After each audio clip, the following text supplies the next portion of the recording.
നമസ്കാരം. ജീവിതത്തിൽ ആകസ്മികമായും നിരന്തരമായും ഉണ്ടാകുന്ന പ്രതിസന്ധി ഘട്ടങ്ങളെ അതിജീവിക്കുന്നതിന് വേണ്ടി ആധ്യാത്മികമായ മാർഗങ്ങൾ സ്വീകരിക്കുന്നവരാണ് നമ്മളെല്ലാവരും. ഇത്തരം മാർഗങ്ങൾ അന്വേഷിച്ച് ജ്യോത്സ്യന്മാരെയും ജ്യോതിഷത്തെയും അന്വേഷിച്ച് പോകുന്നവർ അല്ലെങ്കിൽ അവരുടെ അടുത്ത് പോകുന്നവർ സ്ഥിരമായി ചോദിക്കുന്ന ഒരു ചോദ്യമാണ് ഉപാസനാമൂർത്തി ഏതാണ്, അല്ലെങ്കിൽ ഇഷ്ടദേവത ഏതാണ് എന്നുള്ളത്.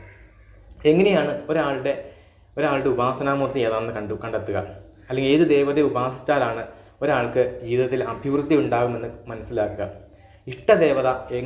ദേവതയെ എങ്ങനെ മനസ്സിലാക്കാം, ഈ കാര്യങ്ങളാണ് ഇന്നത്തെ വീഡിയോ ഞാൻ പറയുന്നത്. വീഡിയോ നിങ്ങൾക്ക് ഇഷ്ടപ്പെട്ടിട്ടുണ്ടെങ്കിൽ തീർച്ചയായിട്ടും ലൈക്ക് ചെയ്യുക. നിങ്ങളുടെ അഭിപ്രായങ്ങളും നിർദ്ദേശങ്ങളും അനുഭവങ്ങളും കമൻറ്റ് ചെയ്യുക. ചാനൽ സബ്സ്ക്രൈബ് ചെയ്യുക, ഷെയർ ചെയ്യുക. എണ്ണിയാലൊടുങ്ങാത്ത ദേവതാ സങ്കല്പങ്ങൾ നമുക്കുണ്ട്. വിവിധ ഭാവങ്ങളിലും വിവിധ രൂപങ്ങളിലുമെല്ലാമുള്ള നിരവധി ദേവതാ സങ്കല്പങ്ങൾ നമുക്കുണ്ട്. ഇതിലേത് ദേവതയാണ് നമുക്ക് ഉപാസിക്കേണ്ടത്, ഏത് ദേവതയാണ് നമ്മൾ ഉപാസിക്കേണ്ടത്? ഇത്രയധികം ദേവതകൾ നമുക്കുണ്ടെങ്കിലും ഈ ദേവതകളെയെല്ലാം നമുക്ക് രണ്ട് തരത്തിൽ വർഗീകരിച്ചിട്ടുണ്ട്.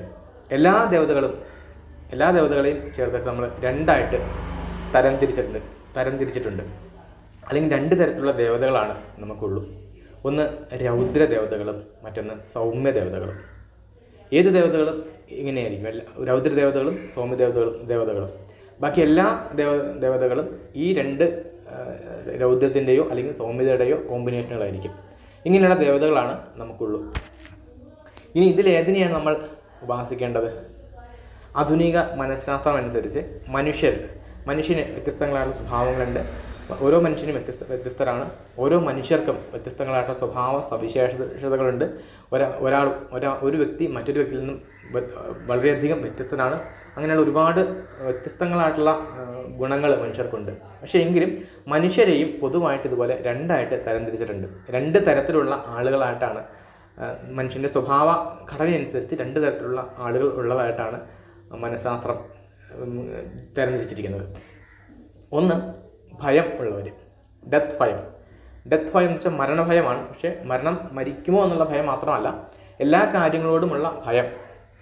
എല്ലാ കാര്യങ്ങളും ചെയ്യുന്നതിനും ഒരു കാര്യം ഉത്തരവാദിത്തോടു കൂടി ഒരു കാര്യം ഏറ്റെടുത്ത് ചെയ്യുന്നതിനും അല്ലെങ്കിൽ ഒരു ഉത്തരവാദിത്തപ്പെട്ട തൊഴിലെടുക്കുന്നതിനും ഒക്കെയുള്ള ഒരു ഭയം, എന്തെങ്കിലും ഒരു കാര്യത്തിന് വേണ്ടി മുന്നോട്ട് ഇറങ്ങുന്നതിന് വേണ്ടി തടസ്സമായിട്ട് നിൽക്കുന്ന ഭയം. അങ്ങനെയുള്ള ആളുകൾ, ചില ആളുകളെ നമ്മൾ നിരീക്ഷിച്ചാൽ നമുക്ക് മനസ്സിലാവും, അവർക്ക് എല്ലാത്തിനോടും ഭയമായിരിക്കും. പുതിയതായിട്ട് ഒന്നും തുടങ്ങുന്നതിനോ പുതിയൊരു റിസ്ക് എടുത്ത് ഒരു കാര്യം